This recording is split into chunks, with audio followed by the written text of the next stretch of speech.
안녕하세요. 정순영의 생쇼의 정순영입니다. 로드FC가 권하솔과 최홍만의 무제한급 경기를 논의합니다. 권하솔 선수는 6일 로드FC 30 출정식 및 로드FC 30일 메인 이벤트 기자회견에서 권하솔은 최홍만을 바라보면서 홍만이 형이 아우르거러랑 붙는 건 서커스 매치 아니냐 라면서 홍만이 형이 10초 안에 KO 될 거다. 홍만이 형이 운동을 그만했으면 좋겠다 등등 각종 도발의 멘트들을 쏟아냈습니다.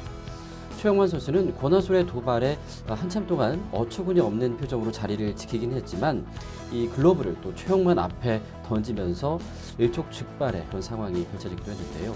이렇게 최홍만이 불미스러운 일이 생기기 전에 자리를 피하자 야 붙어 라고 고함을 친 권하솔은 이두리전은 그냥 지나가는 경기다. 신경도 안 쓴다 라고 이두리, 최홍만, 아우르거러를 모두 도발하기로 했습니다.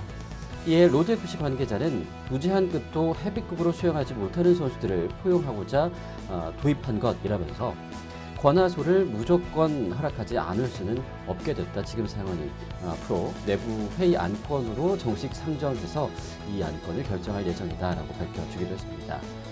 베이징 국인체육관에서 오는 16일 치러지는 로드FC 30는 최홍만과 아우르거러의 무제한급 토너먼트 준결승 경기가 메인입니다. 과연 어느 선수가 더 일취월장한 기량을 선보여줄지 팬들의 기대가 요구해지고 있습니다.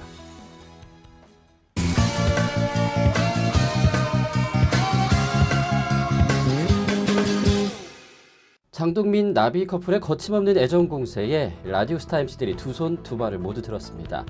지난 6일 오후에 방송된 라디오스타에서는 장동민, 나비 커플이 출연해서 열애를 결심한 순간부터 작은 다툼이 있었던 지금까지 자세한 연애 이야기들을 풀어놨습니다. 방송 상견례라는 부제처럼 옹달샘 멤버인 유세윤, 유상무와 장동민 커플이 선을 보는 자리였지만요, 서로 간의 애정과 우정이 듬뿍 느껴지는 그런 방송이 됐다라는 후문입니다. 이날 방송에서 장동민은 녹화 중에 의자를 뒤로 빼주는 중 아주 몸에 밴 매너로 먼저 눈길을 끌었는데요. 나비 역시 궤양성 대장염을 앓고 있었던 장동민을 위해서 어머니도 옹달샘 친구들도 못할 좌약을 직접 넣어줬다고 밝혀서 MC들을 놀라게 했습니다. 특히 장동민의 궤양성 대장염은 스트레스를 받으면서 생긴 병이기 때문에 나비의 존재 자체가 장동민에게 당시 아주 큰 힘이 됐다는 이야기인데요. 장동민은 좌약 논란에 대해서 나비가 먼저 해준다고 했다. 내가 몇 번 해봤는데 잘 안 되더라. 넣었다고 생각했는데 바로 빠진다. 라면서 해명을 하기도 했습니다. 이어서 나비는 둘 다 다투다가 먼저 자리를 박차고 내가 일어났는데 오빠가 창문 밖으로 좌약을 다 던지면서 이제 더 이상 살 의미가 없다. 라고 해서 주변을 큰 웃음 도가니로 만들기도 했습니다. 이렇게 장동민, 나비 커플이 방송에서 풀어놓는 애정어린 에피소드들은 다소 그동안 이 두 사람을 안 좋게 바라봤던 시청자들의 마음까지도 돌릴 만큼 아주 다정했다라는 평가인데요. 한편 이날 라디오스타는 장동민, 유세훈, 유상무의 깊은 우정을 확인하는 자리도 됐습니다. 장동민은 명년간 여러 차례 사업에 실패하면서 빚이 엄청나게 불어났었는데요. 이 때문에 유세윤, 유상무에게도 아주 빚을 많이 졌다고 합니다. 이에 대해서 유세윤은 형 주변에 사업하자고 꿰는 검은 손길이 너무 많다라면서 그래서 이번에 내가 계약서를 썼다. 장동민 형이 내가 어디 있냐라고 물으면 꼭 구체적으로 누굴 만나고 무엇을 하는지 답해야 한다라고 말하기도 했습니다. 사업 실패로 자포자기 상태에 이르렀던 장동민에게 아주 두 사람은 사채 이자와 빚까지 대신 갚아주기도 했다는데요. 유상무는 유세윤은 2억 정도 빌려줬고 나는 그 3배 정도를 빌려줬다. 형이 돈이 필요하다고 했을 때 마침 어머니 집을 장만했기 때문에 집을 담보로 돈을 해줄 수가 있었다라고 밝혔습니다. 동아방송대학 방송극작과 동기인 이 세 사람은 대학교 1학년 때 처음 만나서 친구이자 동료로 20여 년간 아주 각별한 우정을 이어오고 있습니다.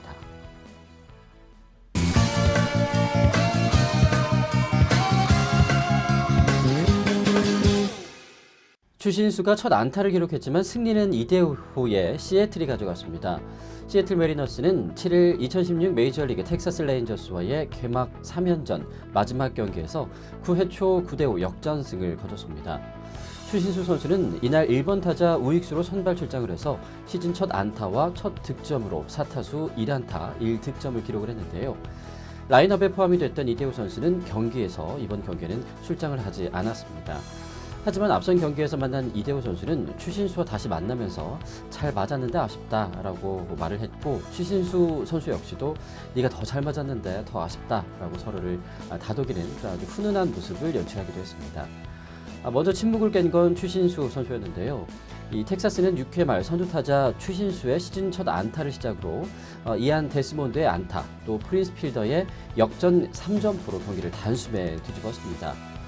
또 박병호 선수는 지난 4일 2016 메이저리그 볼티모어 오리올스와의 시즌 개막전에서 메이저리그 첫 안타를 포함해서 3타수 1안타에 몸에 맞는 볼 하나를 기록을 했습니다. 5회 초 타일러 윌슨의 공을 받아쳐서 중전 안타를 만들어내자 이 미네소타는 그 공을 회수를 했는데요. 경기 직후에 박병호 선수는 트레이너가 공을 가져갔는데 예쁘게 꾸며서 돌려줄 것 같다라고 좀 집착하는 그런 심정을 드러내기도 했습니다. 역시 이후에 첫날 끝내기를 허용하고 패해서 다들 아쉬워했다. 그래도 이 선수들이 모여서 공을 전달해주고 감독도 아주 축하한다라고 말해줬다라면서 공의 행방에 대해서 나중에 다시 설명을 해주기도 했습니다. 또 오승환 선수의 세인트루이스는 6일 피츠버그전에서 연장 11회 접전 끝에 5대6으로 패했습니다. 특히 6회 등판한 오승환 선수는 3타자를 모조리 삼진으로 돌려세우기도 했는데요. 3일 피츠버그전 1이닝 2탈3진 무실점에 이어서 개막 후에 2경기에서 6아웃 중에 5개를 삼진으로 잡아낸 겁니다. 오승환은 시범 경기에서 부족했던 탈삼진 능력이 아주 월등해졌다는 평가인데요. 일본 프로야구 한신 시절 잃었던 혹사 우려도 씻어내고 있습니다. 메이저리그에서 활약하고 있는 오승환, 이대호, 추신수, 또 박병호 선수 앞으로의 활약이 더욱더 기대가 되고 있습니다.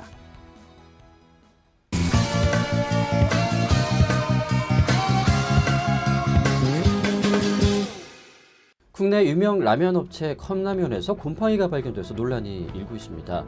7일 YTN의 단독 보도에 따르면 한 소비자가 지난 2월 중순쯤 편의점에서 구입한 컵라면에서 시커먼 그름과 함께 곰팡이가 발견되는 것으로 알려지고 있는데요.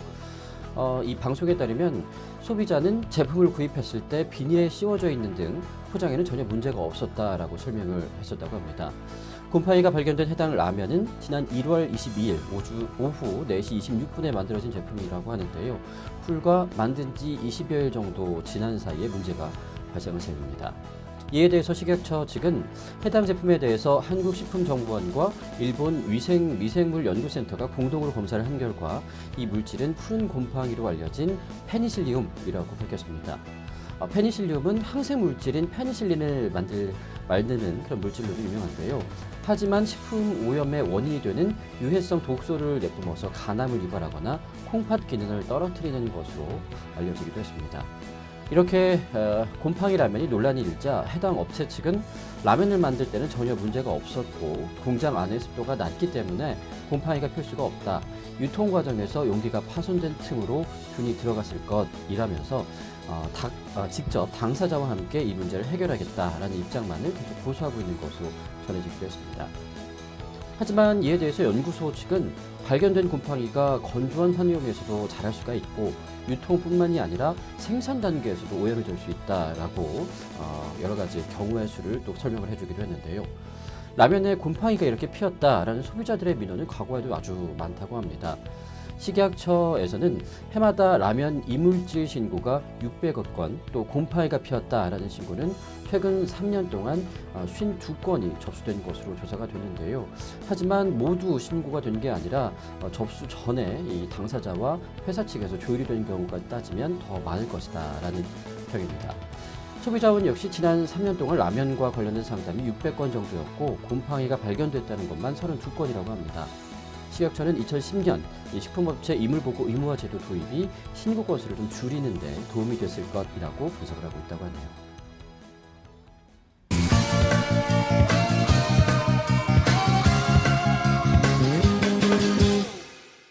지난 6일 방송된 KBS 태양의 후예 13회에서 유아인이 카메오로 출연해서 아주 큰 화제를 낳았습니다.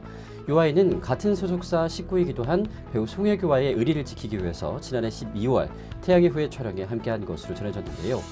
13회에 송혜교의 대출 상담 업무를 맡은 아주 까칠한 그런 은행원 역으로 모습을 드러냈습니다. 은행원 유아인은 자신의 분량에서 본명 엄홍식 명찰을 달고 등장을 했습니다. 병원에서 야심차게 사표를 던진 뒤 개업을 위해서 대출을 받으러 온 송혜교에게 은행원 유아인은 대출 상담을 받으셨을 때는 VIP 병동 교수님이셨는데 지금은 창업 꿈나무 아니냐, 저한테 그러시면 어떡합니까? 다음 고객님 이라면서 아주 능청스럽게 송혜교를 외면하는 연기를 선보였습니다. 방송 후에 일부 시청자들은 유아인의 1분 남짓한 아주 짧은 출연 분량에 아쉬움을 표하기도 했는데요. 하지만 드라마 말미에서 역시 김은숙 작가라는 감탄이 나올 만한 반전이 나왔습니다. 응급실 당직 신세가 된 송혜교 앞에 피투성이가 된 송중기가 의식을 잃은 채 쓸려온 것인데요. 59분의 평화 뒤에 찾아온 1분의 반전은 시청자들에게 더욱 큰 충격으로 다가왔습니다. 이날 태양의 후예 방송은 시청률 33.5%를 기록을 했습니다. 또 이 KBS 드라마 태양의 후예 리메이크가 또 중국에서도 첫 시작을 알린다고 하는데요.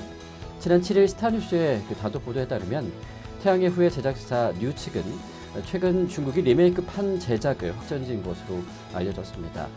뉴는 이 태양의 후예 중국판 제작을 위해서 파트너를 물색 중으로 당초 함께하기로 했던 이 화책 미디어와도 여러 조건을 염두에 두고 중국 측 파트너를 계속 검토 중인 것으로 전해졌습니다. 제작사 관계자 측은 중화권 리메이크판을 제작한다는 것만 결정이 된 상태라면서 중화권 파트너사는 아직 미정으로 좋은 조건을 제안하는 쪽과 함께 공동 작업을 할 예정이다라고 밝히기도 했습니다. 태양의 후예는 앞으로 중국판 외에도 여러 나라에서 다수의 리메이크 버전이 나올 전망인데요. 태양의 후예 팀은 공로를 인정을 받아서 포상 휴가를 떠날 예정입니다. KBS는 최근 송중기, 송혜교, 진구, 김지원 등 출연자들과 제작진에게 포상 휴가 관련 공지를 이미 전달한 것으로 알려지고 있습니다. 하지만 정확한 일정과 장소는 정해지지 않았는데요. 4월 넷째 주 중에 한 3박 4일 정도로 국내와 해외 등 여러 지역을 후보지로 정해놓은 상태라고 합니다.